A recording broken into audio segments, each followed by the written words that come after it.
Welcome to the InfoSec Insider podcast, brought to you by URM, the UK's leading information and cybersecurity specialists. Hi, my name's Annie, and I'm here today with Alastair Stewart and Tibor Laczko, who are both QSAs with us at URM. Welcome to another episode of InfoSec Insider. So today we're going to be talking about compliance with the PCI DSS, sort of based on the standard versus the reality of actually complying in practice. So my first question for you guys to just kick us off is, why is it that QSAs always say scope reduction is the magic bullet? Isn't that not just avoidance? Well, both, I think. It is just avoidance, absolutely. But then that's not necessarily a bad thing.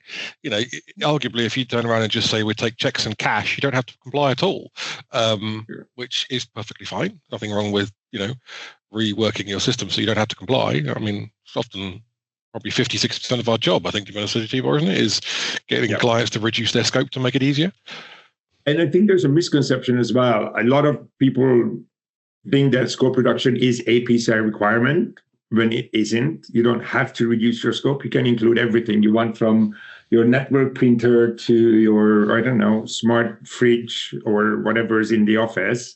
But it's just your scope's gonna balloon out of control. So I think when QSAs, when we suggest scope reduction, is yes, it's a reduction of our work as well, but it's a reduction of the number of system a client needs to apply every single PCI requirement. So it just saves money, time, effort. Yeah. It's much better to not have to do a requirement than try and find a way around find a way to make a requirement work. If you could just avoid doing it altogether, it's usually so much easier. So it is technically avoidance, but that's not a bad thing in the PCI world. Yeah, and then, but again, you have to be careful. I think we've all seen when a client trying to use scope reduction for avoiding a requirement is I'm just going to try to descope this so I don't have to do something, it's a double-edged sword. Ends up taking more effort to descope than it would to just do the requirement in the first place. Yeah. We've all seen there. We've all been there. Yeah, absolutely. Perfect. So it's a bit of a balancing act then between avoiding, but not making your life more difficult just for the sake of avoiding something. Then. Yeah, absolutely. Yeah. Which I think the best. So when it have the biggest impact is for merchants. When you try to assess a self-assessment, so what payment channel, how they accept payments, what sort of POI devices they have, whether it's P2P, how is it connecting, is it touching the local network? So it's all, instead of bringing an entire networking scope, you can just replace your POI devices and just, P2P So it's not necessarily reduction, it's just, I guess, smart scoping, we could say. That's a nice phrase, smart scoping. Yeah, let's put that on our material from now on. We do smart scoping. I like that. But then all of a sudden somebody's going to be like, oh, it's AI done it. It was an AI scoping, it's smart scoping. Yeah. Great, thank you guys. So next one for you to chat about is, wouldn't it just be cheaper to pay the fines rather than be PCI compliant? Maybe. Bit controversial there. It is. There's an ethical question that raises about that, doesn't it? Contractually, you should be compliant, and the trouble is with fines is they're not detailed anywhere in the contract. Fine structures are not published; they're not detailed, so the fines can get incredibly large very quickly if the bank so wants to. So if they think you're not taking it seriously, if they think you're just going, well, I'll just pay the fines and ignore it, then they can ramp those fines up to something that's completely unmanageable very quickly. Yeah. So you're better off just going, look, let's do this, because you're going to be more secure at the end of the day just by being compliant. Yeah, and then I think it's if you think about it, it's beyond the fines, because if you actually get compromised, probably that's your brand, that's your customers going somewhere else when their credit card information are more secure. So so there might be a fraction of an extra fine on a transaction fee initially, but if you're millions and millions of transactions, that adds up. Plus, again, if you're not PCI compliant and something goes wrong, it can spiral out very quickly. Yeah, how do you put a price on the brand image? How do you put a price on trust in your business, because that's not really something you can attach a value to be fair. So yeah, it's it's often businesses are like, they don't seem to take it too seriously. So it can get incredibly serious incredibly quickly. And it's just, so ethically, it's the right thing to do, isn't it? And legally speaking, contractually, you're obliged to as well. So let's just get on and do it, and not worry too much about alternatives. It's an interesting thing, though. Is it like when I don't even know, right? When a merchant contracts a card brand, or like, is it expected of them to be like? Is it part of the contract? I don't know. As far as I've seen, it's contractual with whoever issues the MID. So normally, as part of having a merchant ID issued, the requirement is that you are PCI DSS compliant for transactions against that merchant ID. But it's not often I see inside those contracts because businesses don't often share them. But the ones I have seen, it does sit in there, and they don't always tell you because you're supposed to read the fine print before you sign it, kind of thing. And Tibor, as you know, there's a conflict of interest in the business requiring you to be compliant that issues you the merchant ID is also the one that's profiting from your transactions. So there's a conflict of interest between enforcement of compliance and keeping you on as a customer that they want. So there's a balancing act they play there, and that means they can often not push it as much as they should do. Yeah, and especially if you're a lower tier, if you're low risk to the merchant, so if you're low risk to the bank, they're not going to pay as much attention to you, obviously. Yeah. And I think, interestingly enough, we in the last community meeting, in the European community meeting for PCI, they said that they see a big uptake in compromised level 4 and level 3 merchants, and they're trying to pay a bit more attention there. So we'll see where this goes. Thank you, guys. So how often do you guys see organisations treating PCI as a one-time project versus an ongoing program? More often than I'd like. Yes. Too often. Yeah. Surprisingly, I think it's a cultural thing. Certain, depending on where the business is based, you tend to see it in, I'm not going to name countries or cast aspersions at various areas of the globe, but in certain areas of the globe, you'll see it more treated as a tick box, get the compliance certificate exercise. Other areas, they'll take it more as an actual security program that they integrate with other security programs they're already doing. So I see it far more often than I'd like to, but yeah, it tends to sort of get regional or cultural, I think.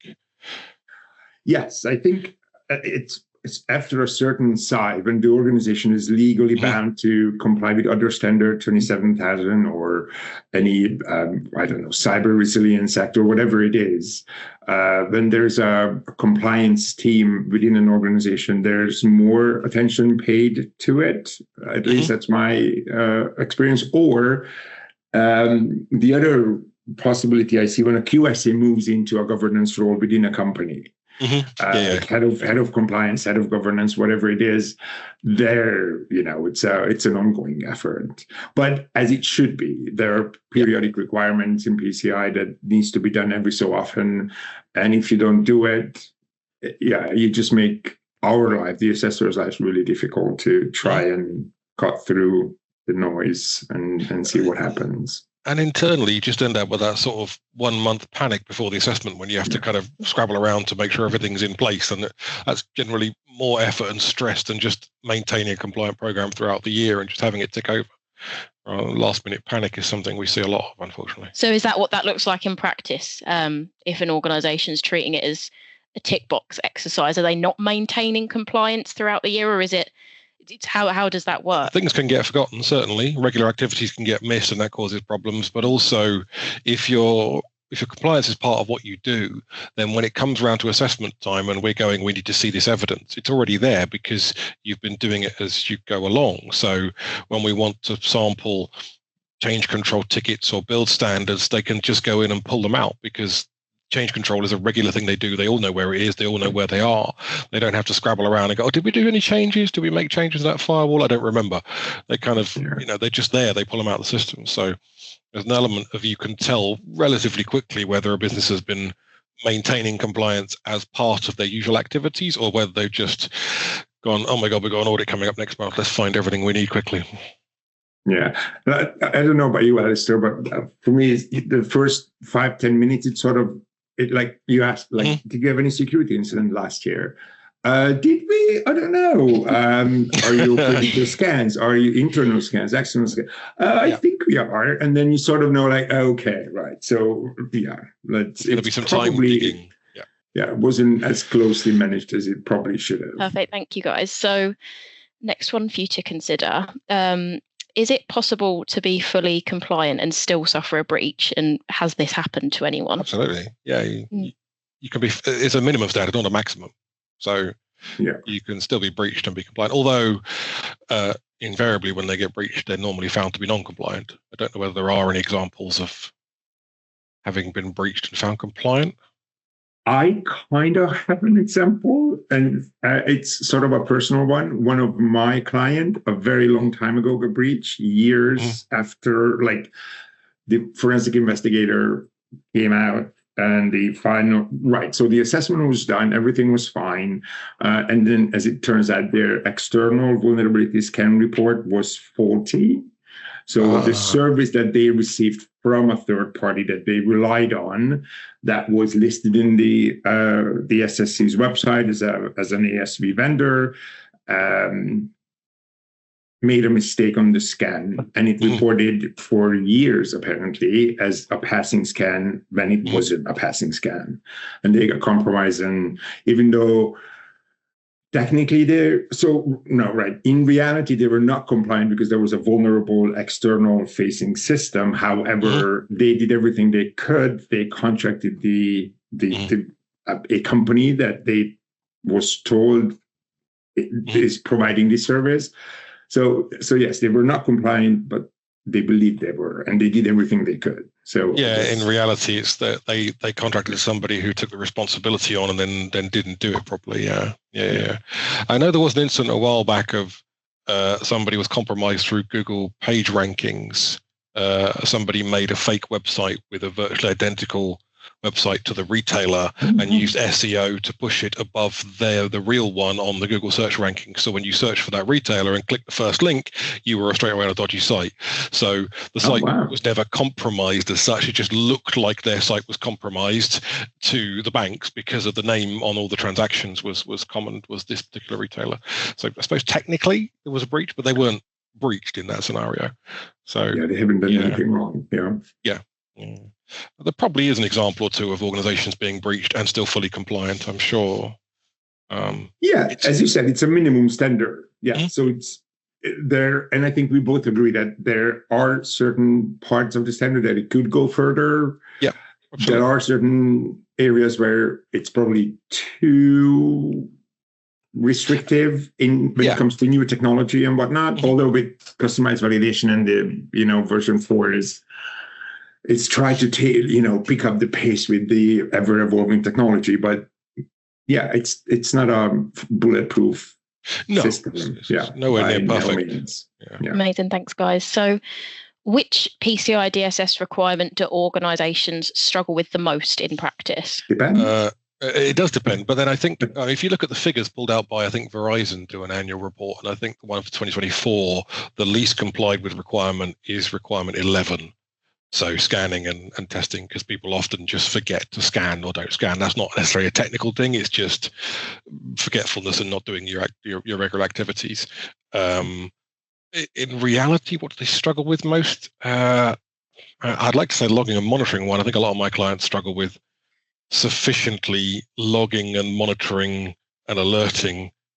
And most clients end up just doing the bare minimum to try and alert on what they have to, rather than using it as a tool to improve security. I don't know. For me, I don't know. I have like different types of clients. When there's a strong technical lead within the organization, usually the technical controls are fine. Documentations are missing. The quarterly, compliance checks or critical secret control failures or whatever the admin stuff is missing. And the other way around, if there's a strong sort of like a governance, less technical people, then they tend to struggle with the technical requirement. But I agree with requirement 11 because it's actually like a Christmas miracle when you assess the client and all of their scans are in order. It's like, you can do it this way as well. And you're like pleasantly surprised. Yeah. Yeah. It's a thing that just everybody forgets it, or they do a pen test, but they put it on the scope the test is too big or too small. Or they don't test enough, or they test too much, and you get failures in it that don't work and stuff. It's but it's all an administrative thing, I think, rather than technical. No, I used to have a client who's like, they had the scheduled job running the ASV scan. It dropped into a mailbox, never opened it.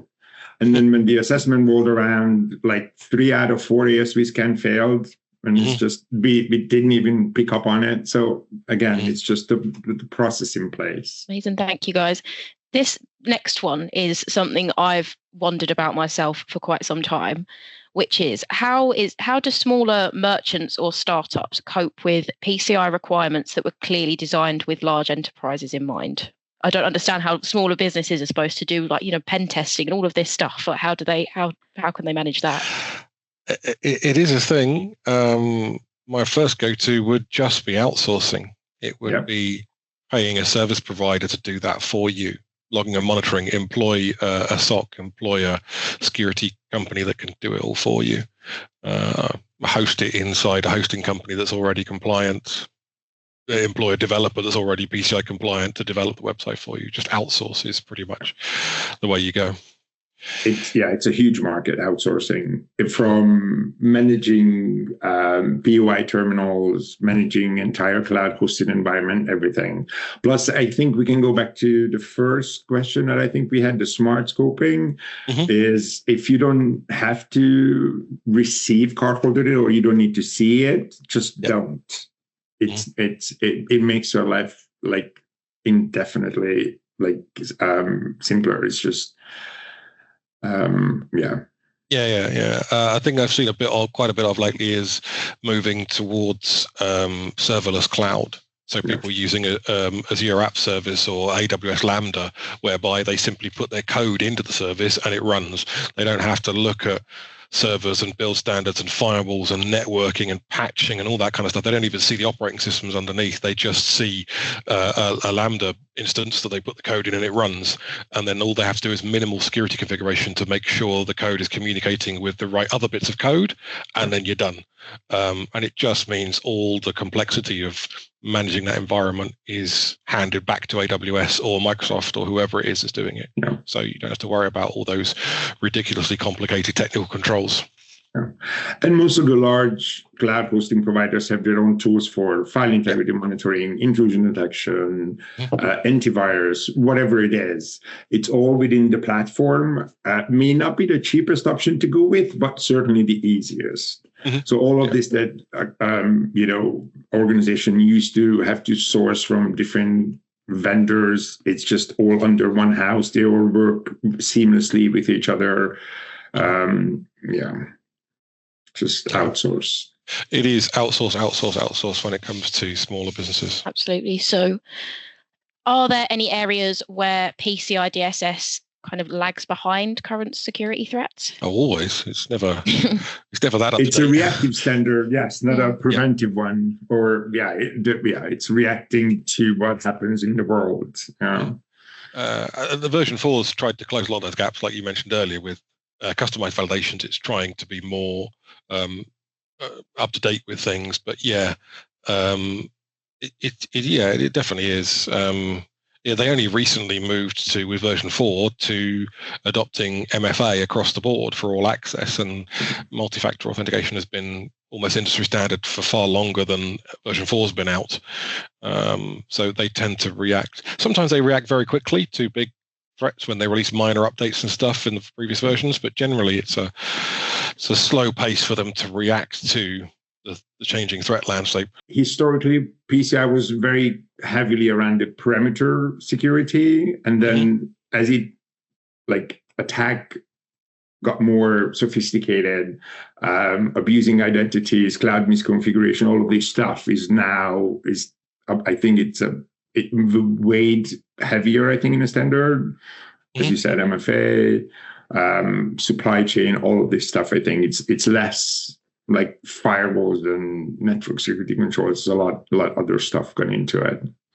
Yeah, the whole defense in depth thing has taken over. But it always generally lags behind the cutting edge stuff, because it just can't change that quickly. But yeah, as you said, now it sort of gives a little bit of freedom to approach with the customized validation to, if a company wants to do something differently, as long as they meet the intent of the requirement, they have the ability. Yeah. Just going back to what you mentioned there, Alastair, about minor updates.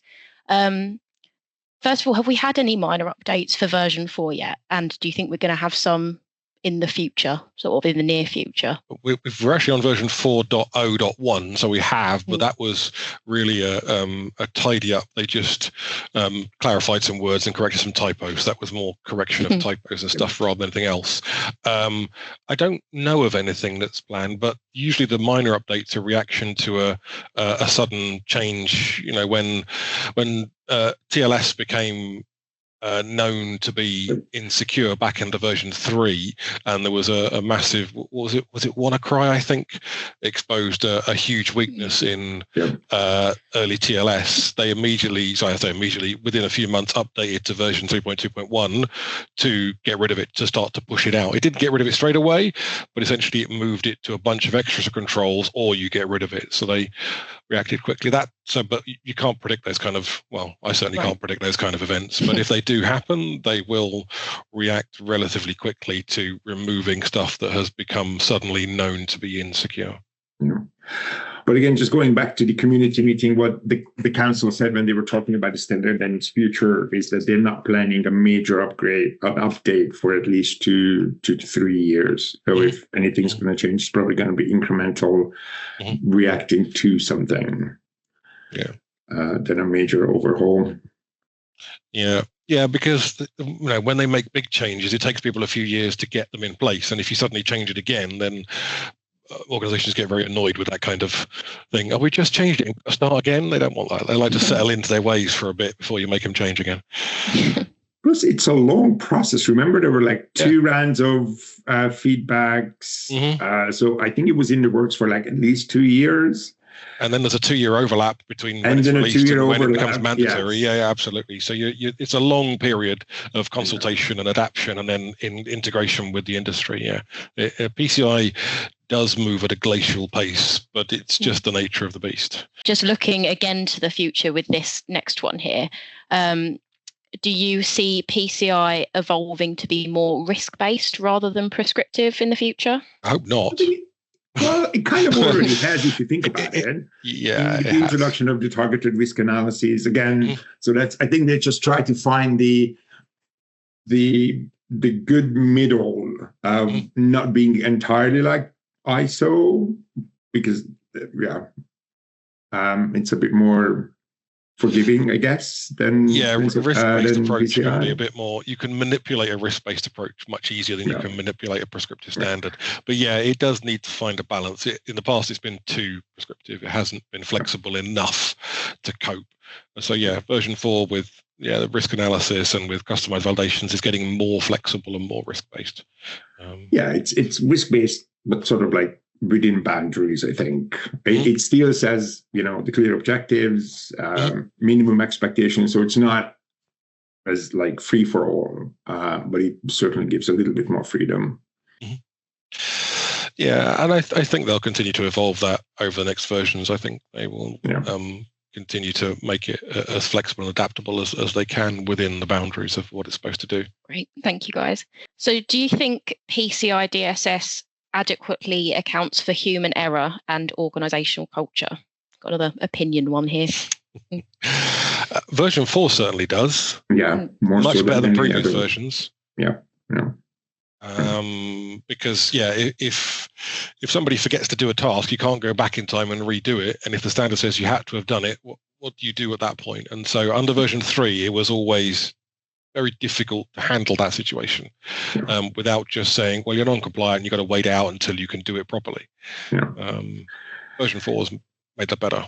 And I think as bad as it sounds, I think if we would see all the breaches that happens, probably there was a human error there somewhere, somehow, a rushed configuration, and could not correctly fill that change ticket. somebody not receiving a training or understanding security policy for an organization. So the weakest link, I think, in the whole chain is still the human element. And yes, version 4 emphasized this more than any other previous version, but yeah. Yeah, because the requirement to do the quarterly internal checks is now everybody's got to do them. Every business should be checking internally quarterly that the processes are being carried out and things are being done. The time frames and timings of periodic requirements got tighter and more prescriptive around, if they say quarterly, they mean every 90 days, not once a quarter. They want people to tighten up their activity programs and their human element to try and make sure it doesn't become a problem.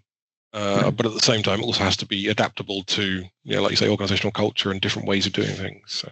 I don't know, the biggest challenge I see with this is some of the requirements, require organizational independence. And when you're talking about a small team, it's difficult to sort of like sort it. And then, the human element comes in over and over again. Yeah, often with a small business URI, just dealing with one person inside that's handling the whole thing, isn't it? And then, how do you get somebody to check their own work without making the mistake they made in the first place? How do you get that second pair of eyes?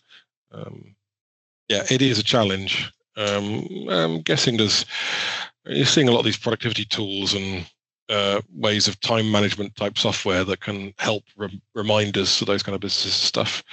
And I'm sure AI will pop out something that can manage your compliance program for you. Drop of a hat these days. That's going to be interesting, actually. I think the next few years going to be an interesting time. AI program managers and stuff for PCI compliance. Yeah, we're going to see them, aren't we? Yeah. It could be a good thing. A bad thing, could produce complacency where it shouldn't. As long as when we get to a point where you can rely on the AI, log reviews, the mundane task, it's gonna it's gonna do a much better job. But so if you think about it, it sort of already does it. So like log parsing and it's there's a lot of that already going on. Behavioral analysis for antivirus and whatnot. It's there.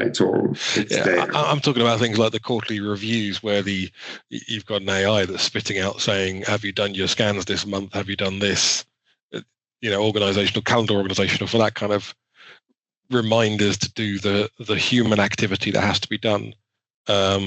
Check that the firewall reviews have been done, that kind of stuff. I can see somebody managing that sort of calendar aspect of it with AI to spit out reminders and flag alerts when somebody hasn't uploaded the firewall review to the document folder or whatever, that kind of thing. True. Great. So this is the last one I've got on my list, and I'm quite interested to hear what you guys have to say about this one. If you could rewrite one PCI requirement to better reflect reality, which one would it be? Well, for choice. Yeah, true. Right. So I'm in the middle of an assessment where this sort of became an issue. Scanning, right? Vulnerability scan. So it says quarterly vulnerability scan. You have to run a scan. I think I would rephrase it in a way of like an organization should have continuous visibility of their vulnerabilities. So it's not necessarily running a scan every 90 days, because sort of like it's a point in time. Requirement 5 sort of allows you to see a behavioral analysis tool and not doing, like a system scan once every week or something. Unfortunately, this requirement, 11.3.1, I believe it is, doesn't give that flexibility. And if I could wave my magic wand, that's what I would do. Yeah, I think you're right. The fact that it still says quarterly scans is starting to feel a bit outdated in the vulnerability management sphere, because a sort of regular scanning thing, much like with antivirus, it isn't where the industry is going at all. Yep. It's very quickly moving to integrated tools and vulnerability management tools and AI algorithms doing it continuously rather than point-in-time scans. That would be a good one to rewrite fairly quickly. The one I always wanted them to rewrite that they did for version 4 was the log reviews, manual log reviews. Yes. Because in version 3, you could use an automated tool, or you could do manual log reviews for the non-critical stuff. And I'm like, who's manually reviewing all their logs? Nobody's doing that. It makes no sense to offer that option to people anymore, because you're not going to do it accurately. And thankfully in version 4, they did get rid of that and say it has to be an automated tool to do it now. Yeah, there's no way somebody sits down in front of like 25,000 lines of logs and just go through it. No. It's never ever been realistic. Never ever. It's similar to the one about where passwords must be stored in an encrypted format and when you assess, you must check they're stored in an encrypted format. They want you to make sure the passwords are not stored in plain text, when in reality you can't see that. There's no way to get inside the password system and see the encrypted passwords, because that feature is not something ever needed for anybody to ever do. So nobody builds it into their authentication systems. They don't build in the ability to go and look inside the password file at the encrypted passwords, because why would you do that? Yeah. So for the requirement to say, check they're encrypted, you go, well, I can't, beyond the system telling me they are. So it gets, that kind of, it's those sort of smaller semantic things where you go, well, I'm going to have to interpret this slightly differently to make it work with what I'm doing. Plus, actually, come to think of it, I kind of have another one, which is probably a little bit controversial. The storage of sensitive authentication data post-authorization. I understand the intent behind it, that you shouldn't, but if you only, for whatever error, call recording, whatever issues you may encountered, and your logs or your logs have sensitive authentication data, but only sensitive authentication data, no PAN, no nothing else. Technically, this is violating the standard, but it's virtually impossible to misuse that information. Yeah.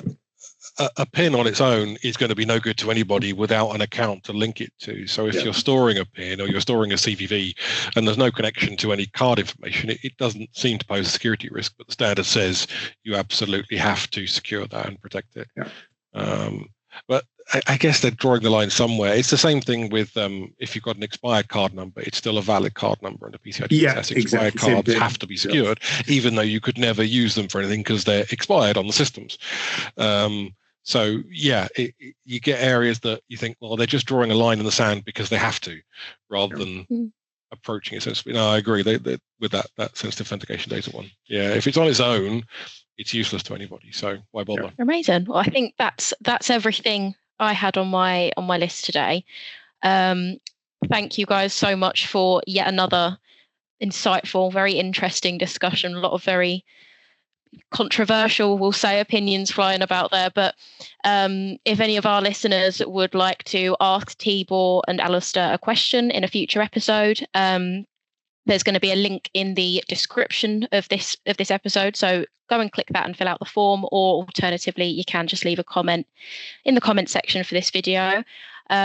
So thank you very much for listening today, and we will see you next time.